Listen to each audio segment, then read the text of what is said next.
மா, ரொம்ப குளிருதே. அட, கேக்கு தானே சொல்லுது. ஆ ஜன்னல் கதவெல்லாம் சரியா மூடிடு.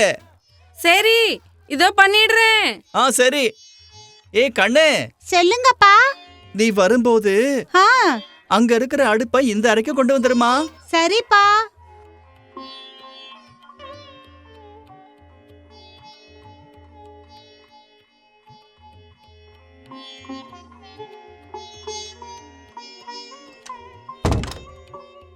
கேளுங்களேன், ரொம்ப நேரம் ஆயிடுச்சு, தூக்கம் வருது.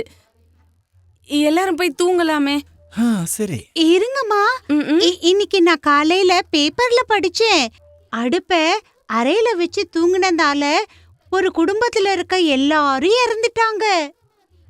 என்னது? ஆமா. அது எப்படி? அம்மா, அடுப்பு எரியறதால அறையில இருக்க ஆக்சிஜனும் எரிஞ்சு தீந்து போயிடும். அப்புறம் கொஞ்சம் கொஞ்சமா புகை பரவ ஆரம்பிச்சிடும். அதனால மூச்சு விடுறது கஷ்டமாயிடும். கடைசியில ஆக்சிஜன் குறைபாட்டால மனுஷன் இறந்து போயிடுவான். இது ரொம்ப ஆபத்தாச்சே. ஆமா. சரி, இனிமே நாமளும் இதுல கவனமா இருக்கலாம். எரியும் எந்த பொருளையும் மூடி இருக்கும் அறையில வைக்க கூடாது. சபாஷ் கண்டு, சபாஷ். நீ இன்னைக்கு எங்க எல்லாரையும் காப்பாத்திட்ட. அப்பா, உன்னை நினைச்சா பெருமையா இருக்கு. யாரோ சரியாத்தான் சொன்னாங்க, பெண் குழந்தைகள் வீட்டின் பெருமான்னு, இல்லையா?